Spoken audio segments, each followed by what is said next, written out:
మన్మోహన్ సింగ్ గారు ప్రభుత్వం చేయొచ్చని చెప్పారు, కానీ ఇక్కడ ప్రైవేట్ వ్యక్తులు చేశారని ఆరోపణ. కవిత కూడా తెలంగాణ జాతీయ అధ్యక్షురాలు ఎమ్మెల్సీ కవిత కూడా ఒక ఆరోపణ చేశారు, తన భర్త ఫోన్ ట్యాప్ చేశారు. మన్మోహన్ సింగ్ గారు దేశ భద్రత కోసం ఫోన్ ట్యాపింగ్ అవసరము అని చెప్పారు. దేశ భద్రత కోసం, దేశ భద్రత అనేది ఎవరి వల్ల దేశ భద్రతకు ముప్పు ఉందనేది ట్యాపింగ్ చేసే అధికారికే తెలుసు.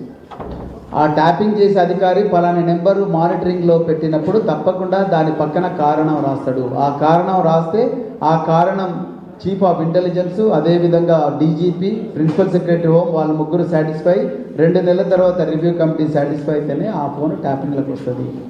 ఎవరి ఫోన్లు ట్యాపింగ్ ఉన్నాయి, ఎవరి ఫోన్ల వల్ల ఎవరి వల్ల దేశ భద్రతకు ముప్పు ఉందనేది రాసే అధికారికే తెలుసు. ఆ పేర్లు ఎవరు ఉన్నాయి అనేది అది అధికారికే తెలుసు. ఎందుకు పెడుతున్నా అనేది అధికారికే తెలుసు.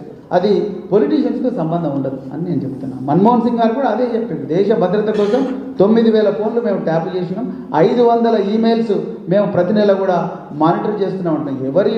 ఎవరి ఈమెయిల్స్ ఎందుకోసం మానిటర్ చేస్తున్నారు, ఎవరి ఫోన్లు ఎందుకోసం ట్యాప్ చేస్తున్నారు అనేది అది ముఖ్యమంత్రి, ప్రధానమంత్రి కూడా ఎవరు చెప్పరు. అవి కేవలం పోలీస్ అధికారులకే తెలిసి ఉంటుంది. అవి ఎక్కడ కూడా బయటికి రావు. అది కేవలం కమిటీకే తెలుసు, అధికారులకే తెలుసు.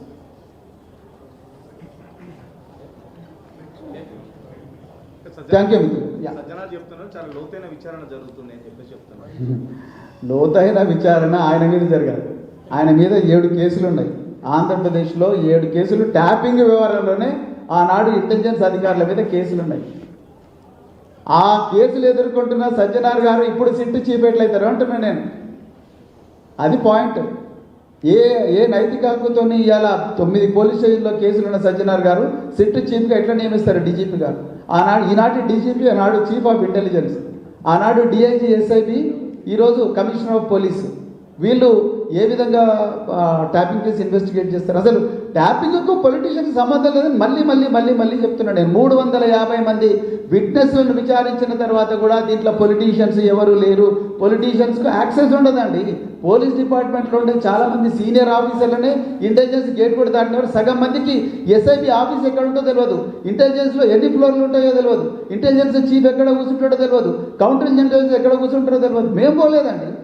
చాలామంది అడిషనల్ డీజీలు ఇంటెలిజెన్స్ ఆఫీసు చూడకుండానే కొంతమంది ఐపీఎస్ ఆఫీసర్లు రిటైర్ అయిపోతారు సర్వీస్లో. అలాంటి గోప్యంగా ఉండాల్సిన ఇంటెలిజెన్స్ వ్యవస్థను ఇవాళ రోడ్ల మీదకి ఇచ్చిండండి రేవంత్ రెడ్డి. ఏంది అసలు? ప్రజలంటే నీకు ఏమన్నా బాధ్యత ఉన్నదా? ప్రజల భద్రత అంటే బాధ్యత ఉన్నదా? మరొక గోకుల్ లుంబిని చాటు పేలుళ్ళు జరగవని గ్యారంటీ ఇవ్వగలరా? మరొక సాయిబాబా పేలుళ్ళు జరగవని గ్యారంటీ ఇవ్వగలరా? మరొక మక్కా మసీద్ పేలుళ్ళు జరగవని గ్యారంటీ ఇవ్వగలరా? మరొక పహల్గాం లాంటి దాడి జరగదని గ్యారంటీ ఇవ్వగలరా? ఇది ఎంత గోప్యంగా పెట్టుకోవాల్సిన వ్యవహారం. అరే పోలీసు వాళ్ళు తప్పు చేస్తే మీరు శిక్షించండి అయ్యా, కానీ సంబంధం లేని పొలిటీషియన్ తీసుకొచ్చి దీని ఏదో పెద్ద వెబ్ సిరీస్ లాగా రోజు నడిపించుకుంటాం. కోల్ బ్లాక్ కుంభకోణం గురించి అడిగితే ఒక నోటీసు, ఇంకొక కుంభకోణం గురించి అడిగితే ఇంకొక నోటీసు, అల్లుళ్ళకి ఎందుకు కట్టబెడుతుంటే ఇంకో నోటీసు, లగచర్ల కోసం పోరాటం చేస్తే ఒక నోటీసు, రుణమాఫీ ఏమైందంటే ఒక నోటీసు. మేము అక్కడ అడిగితే ఇక్కడ అటెన్షన్ డైవర్షన్, అక్కడ అడిగితే అటెన్షన్ డైవర్షన్. ఎన్నిసార్లు అటెన్షన్ డైవర్షన్ చేస్తారు? రేపొద్దున ఏమైనా ప్రమాదం జరిగితే, జరిగి 100 మంది ప్రజలకు ఏమన్నా ప్రాణహాని జరిగితే ఎవరు కాపాడతారు? అప్పుడు పోలీసు వాళ్ళు జాగ్రత్త పడింది. అసలు తీవ్రవాదులు ఎక్కడున్నారు, ఉగ్రవాదులు ఎక్కడున్నారు, వాళ్ళు ఏ దేశం నుంచి వచ్చిండ్రు, ఎక్కడ బాంబులు పెట్టబోతున్నారు? మరి ఎర్రకోట దగ్గర బాంబు దాడి జరిగింది. అలాంటిది ఇక్కడ మళ్ళీ జరిగితే పోలీసు వాళ్ళు ఇంటెలిజెన్స్ జాగ్రత్త పని ఏంది? వీళ్ళు ఎక్కడెక్కడ తిరుగుతున్నారు, ఏంది, వాళ్ళు ఎక్కడి నుంచి వచ్చిండ్రు, ఏ కవర్తో తిరుగుతూ ఉన్నారు, ఏ ప్రాంతాల్లో తిరుగుతున్నారు చూడాల్సింది పోయి కేటీఆర్ గారిని ఇన్ని గంటలు విచారించడం, హరీష్ రావు గారిని ఇన్ని గంటలు విచారించడం, ఇంకొక ఎమ్మెల్యేను విచారించడం, మీడియాకు లీకులు ఇవ్వడం, ఇదా చేయాల్సిన పని పోలీసు వాళ్ళు? తర్వాత బయటకు వచ్చి మళ్ళీ ప్రెస్ స్టేట్మెంట్లు ఇవ్వడం. ఏది పోలీసు వాళ్ళ పని ఏంది? పోలీసు వాళ్ళు చేస్తున్నదేంటి? దీన్ని మేము ఖండిస్తున్నాం. ఇది దేశం భద్రత మీద, రాష్ట్ర భద్రత మీద ఏమాత్రం బాధ్యత లేని వ్యక్తి ఇలా రాష్ట్ర ముఖ్యమంత్రిగా, హోంమంత్రిగా, అదేవిధంగా ఓటు నోటు కేసులో రెడ్ హ్యాండెడ్గా దొరికిన వ్యక్తి ఇలా ముఖ్యమంత్రిగా, హోంమంత్రిగా ఉన్నాడు. అందుకొరకే ఈ రాష్ట్ర ప్రజల దురదృష్టం. అందుకొరకే అర్జెంటుగా ఈ రాష్ట్ర ప్రజలందరూ కూడా మళ్ళీ ఎప్పుడెప్పుడు ఆ కేసీఆర్ గారు ముఖ్యమంత్రి అవుతారని ఎదురు చూస్తూ ఉన్నారు. అదే నేను చెప్పాలనుకున్నాను. Thank you very much.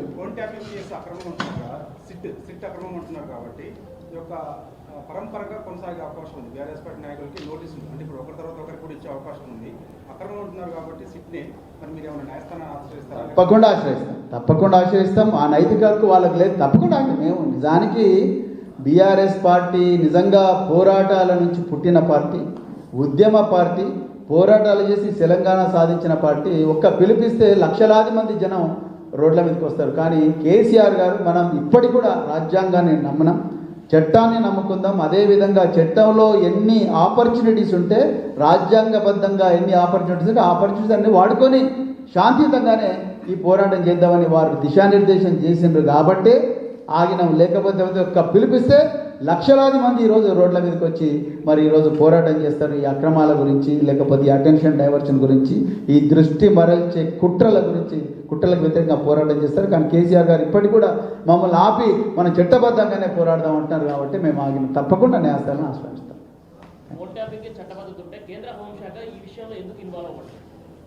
అది ఈ ప్రశ్న అమిత్ షా గారిని అడగాలి. చాలా మంచి ప్రశ్న, ధన్యవాదాలు ఈ ప్రశ్న అడిగినందుకు. నిజానికి నేను చాలాసార్లు చెప్పిన, ఈరోజు కూడా చెప్తున్నా, ఈ కేసులో ప్రధాన నిందితుడిగా ఉన్న టి ప్రభాకర్ రావు గారు, ఆయనకు presidents police medal for gallantry ఇచ్చారు. ఆయన ఏ కేసులు ఇచ్చినా నేను చెప్పాను, ఎందుకంటే నా సహోద్యోగి, నేను దాని గురించి మాట్లాడాను. ఇప్పుడు నేను మళ్ళీ చెప్తున్నా, ఇప్పుడున్న డీజీపీ గారు, తర్వాత లేకపోతే ఇప్పుడున్న కమిషనర్ ఆఫ్ పోలీస్ గారు, వాళ్ళు ఏ విధంగా ఉద్యోగాలు చేశారు, లేకపోతే ఏ విధంగా ఏమేం పనులు చేశారు, లేకపోతే అంటే నేను ఆ విషయాల గురించి నేను పోను. ఒక బాధ్యత టెలిఫోన్ ట్యాపింగ్ ఎందుకోసం జరుగుతుందనే విషయాల గురించి నేను పోను. కానీ నేను ఒకటే చెప్పాలనుకునేది అంటే, ఇదే ప్రభాకర్ రావు గారిని కేంద్ర హోంశాఖ మంత్రి అమిత్ షా అత్యుత్తమ ఇంటెలిజెన్స్ అధికారిగా రివార్డు ఇచ్చింది. మీరు ఆయన తీసుకొచ్చి ఏవన్గా చేసిండు. ఇది ఏం న్యాయం అండి? నాకు అర్థం కాదు. ఇదే కేంద్ర హోంశాఖ మంత్రి ఆయన అత్యుత్తమ పోలీస్ అధికారి అని చెప్పి రివార్డు ఇచ్చిండు, మెడల్ ఇచ్చిండ్రు. ఆ ప్రభాకర్ రావు కేసు రికమెండ్ చేసిందే ఇప్పుడున్న డీజీపీ శ్రీధర్ రెడ్డి, అదే సజ్జనారు, వీళ్ళందరి దగ్గర పనిచేసిన ప్రభాకర్ రావును తీసుకొచ్చి ఆయనని ప్రధాన నిందితుడిగా చేర్చి కేసు ఆయనను 14 రోజులు జూబ్లీహిల్స్ పోలీస్ స్టేషన్లో కస్టడీలో పెట్టి చిత్రహింసను పెట్టింది. క్యాన్సర్ సర్వైవల్ అని. నిజంగా కేంద్ర హోంశాఖ డెఫినెట్గా దీంట్లో జోక్యం చేసుకోవాలి. కానీ కోల్ బ్లాక్లో కిషన్ రెడ్డి గారి వ్యవహారం చూస్తున్నారు కదా, 49% వాటా ఉన్నప్పటికీ కూడా సింగరేణిలో ఆయన సిబిఐకి రాయొచ్చు కదా, ఎందుకు రాయట్లేదు మరి కిషన్ రెడ్డి గారు, కేంద్ర బొగ్గు గనుల శాఖ మంత్రి? తప్పకుండా బీజేపీ, కాంగ్రెస్ రెండు కలిపే ఈ నాటకం ఆడుతున్నాయని చాలా క్లియర్గా అర్థమైంది. అందుకొరకు కేంద్ర హోంశాఖ నిజంగా వాళ్ళకి నిజంగా రాష్ట్ర ప్రజల భద్రత మీద, దేశ భద్రత మీద ఏమాత్రం అవగాహన ఉన్నా వాళ్ళు తప్పకుండా ఈ రాష్ట్రాన్ని మీరు ఆపండి ఈ ఇన్వెస్టిగేషన్ అని చెప్పాల్సింది. కానీ వాళ్ళు చెప్పడం లేదంటే వాళ్ళిద్దరు కూడా చట్టపట్టాలు చేసుకొని చేస్తున్నారు. అదేవిధంగా నిజంగా సిట్ వేయాల్సింది ఎవరి మీద? చెక్ డ్యామ్లు వేస్ట్ చేసిన దాని మీద సిట్ వేయాలి. మేడిగడ్డ బ్లాస్టింగ్ చేసిండ్రని మేము ఎప్పటి నుంచో చెప్తున్నాం, ఆధారాలతో సహా చెప్తున్నాం. పోలీసు వాళ్ళు ఇంజనీర్ ఇచ్చిన కంప్లైంట్తోనే కేసులు పెట్టిండ్రు. చివరికి మన తనుగులలో చెక్ డ్యామ్ పెంచి ఆ ఇంజనీరే చెప్పిండు, దీన్ని ఎవరో అగంతకులు పెంచేసిండంటే దాని మీద సిట్ వేయకుండా, నిజానికి డ్యామ్లు పెంచేయడం అనేది యుద్ధ నేరం. ఆ డ్యామ్లు పెంచేసిన విషయాల మీద సిట్ వేయకుండా, కోల్ బ్లాక్ మీద సిట్ వేయకుండా, రోహన్ రెడ్డి తుపాకీతో గెస్ట్ హౌస్లో బెదిరించిన వ్యవహారం మీద సిట్ వేయకుండా, ఈ హిల్ట్ స్కామ్లో, హిల్ట్ పాలసీలో 9,300 ఎకరాల భూమిని అప్పనంగా రియల్ ఎస్టేట్ ఏజెంట్లకు అప్పగిస్తున్న వ్యవహారం మీద సిట్ వేయకుండా, రాష్ట్రాన్ని 10 సంవత్సరాలు స్వర్ణయుగాల పరిపాలించిన కేసీఆర్ గారి మీద, కేటీఆర్ గారి మీద, హరీష్ రావు గారి మీద, మిగతా సీనియర్ నాయకుల మీద వేధించడానికి చేసిన సిట్ వేస్తున్నారంటేనే ఈ రాష్ట్రం తప్పుడు చేతుల్లో ఉన్నదని మాత్రం నేను చెప్తూ, మరొకసారి మరి మీరు ఇంత చక్కగా కోఆపరేట్ చేసినందుకు, మరి ఈ విషయాలను ప్రజలకు తెలియపరిచినందుకు మీకు ధన్యవాదాలు చెప్తూ, జై తెలంగాణ.